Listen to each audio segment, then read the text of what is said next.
শিৱসাগৰৰ জনগণ, অসমৰ খিলঞ্জীয়া জনগণ, বীৰ লাচিত সেনাৰ সৈনিকসকল, মোৰ সাহস আৰু খিলঞ্জীয়া মানুহৰ কাৰণে এখন আমি সংগ্ৰাম কৰি আছোঁ।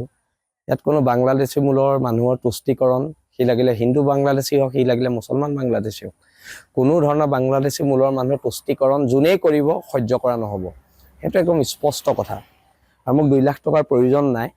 ইতিমধ্যে তেওঁ স্তাৱক বাহিনীয়ে কৈ থৈছে যে মই জয়ন্ত মল্ল বৰুৱাৰ পৰা কোটি কোটি টকা ল'লোঁ, আৰু সেইকাৰণে মোক এই 2 লাখ টকাটো প্ৰয়োজন নাই। আৰু মোৰ বীৰ লাচিত সেনাৰ আমাৰ সৈনিকসকল আছে, অসমৰ খিলঞ্জীয়া জনগণ আছে। যদি নিৰ্বাচনত অৱতীৰ্ণ হওঁ, তেওঁলোকে মোক আৰ্থিকভাৱে সহায় কৰিব, সেইটো মই দৃঢ় বিশ্বাসী।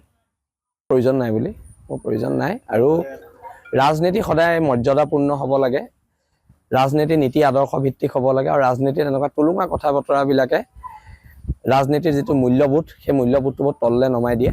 অনুগ্ৰহ কৰি এনেকুৱা ধৰণৰ কথা বতৰাৰে ৰাজনীতিৰ যিটো মূল্যবোধ আছে, এই মূল্যবোধটো অন্ততঃ ঠিক কৰি ৰাখিবলৈ মই সকলো পক্ষকে আহ্বান জনাইছোঁ। এইবিলাক অসমৰ জনগণে হিচাপ কৰিব। সেইবিলাক কথা অসমৰ জনগণ, অসমৰ খিলঞ্জীয়া মানুহে হিচাপ কৰিব। কোন কাৰ পক্ষত, কোন বিজেপিৰ দালাল, কোন কংগ্ৰেছৰ দালাল, কোন বাংলাদেশীৰ দালাল, সেইবিলাক অসমৰ জনগণে কৰিব। আৰু এই ক্ষেত্ৰত মোৰ ক'বলগীয়া একো নাই। আৰু কিন্তু মই অনুৰোধ কৰিছোঁ সকলো পক্ষকে, প্ৰত্যেকটো দলকে অনুৰোধ কৰিছোঁ, ৰাজনীতিৰ মূল্যবোধটো তললৈ নমাই নিদিব।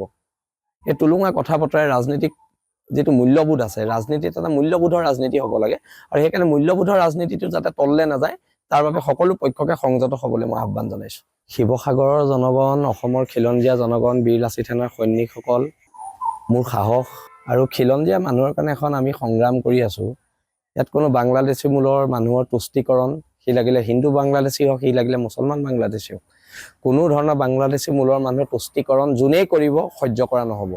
সেইটো একদম স্পষ্ট কথা। আৰু মোক 2 লাখ টকাৰ প্ৰয়োজন নাই। ইতিমধ্যে তেওঁ স্তাৱক বাহিনীয়ে কৈ থৈছে যে মই জয়ন্ত মল্ল বৰুৱাৰ পৰা কোটি কোটি টকা ল'লোঁ, আৰু সেইকাৰণে মোক এই 2 লাখ টকাটো প্ৰয়োজন নাই। আৰু মোৰ বীৰ লাচিত সেনাৰ আমাৰ সৈনিকসকল আছে, অসমৰ খিলঞ্জীয়া জনগণ আছে। যদি নিৰ্বাচনত অৱতীৰ্ণ হওঁ, তেওঁলোকে মোক আৰ্থিকভাৱে সহায় কৰিব, সেইটো মই দৃঢ় বিশ্বাসী। প্ৰয়োজন নাই বুলি, মোৰ প্ৰয়োজন নাই। আৰু ৰাজনীতি সদায় মৰ্যাদাপূৰ্ণ হ'ব লাগে, ৰাজনীতি নীতি আদৰ্শ ভিত্তিক হ'ব লাগে। আৰু ৰাজনীতিত এনেকুৱা টুলুঙা কথা বতৰাবিলাকে ৰাজনীতিৰ যিটো মূল্যবোধ, সেই মূল্যবোধটো বহুত তললৈ নমাই দিয়ে। অনুগ্ৰহ কৰি এনেকুৱা ধৰণৰ কথা বতৰাৰে ৰাজনীতিৰ যিটো মূল্যবোধ আছে, এই মূল্যবোধটো অন্ততঃ ঠিক কৰি ৰাখিবলৈ মই সকলো পক্ষকে আহ্বান জনাইছোঁ। এইবিলাক অসমৰ জনগণে হিচাপ কৰিব। সেইবিলাক কথা অসমৰ জনগণ, অসমৰ খিলঞ্জীয়া মানুহে হিচাপ কৰিব। কোন কাৰ পক্ষত, কোন বিজেপিৰ দালাল, কোন কংগ্ৰেছৰ দালাল, কোন বাংলাদেশীৰ দালাল, সেইবিলাক অসমৰ জনগণে কৰিব। আৰু এই ক্ষেত্ৰত মোৰ ক'বলগীয়া একো নাই। আৰু কিন্তু মই অনুৰোধ কৰিছোঁ সকলো পক্ষকে, প্ৰত্যেকটো দলকে অনুৰোধ কৰিছোঁ, ৰাজনীতিৰ মূল্যবোধটো তললৈ নমাই নিদিব। এই টুলুঙা কথা বতৰাই ৰাজনীতিক যিটো মূল্যবোধ আছে, ৰাজনীতিত এটা মূল্যবোধৰ ৰাজনীতি হ'ব লাগে। আৰু সেইকাৰণে মূল্যবোধৰ ৰাজনীতিটো যাতে তললৈ নাযায়, তাৰ বাবে সকলো পক্ষকে সংযত হ'বলৈ মই আহ্বান জনাইছোঁ।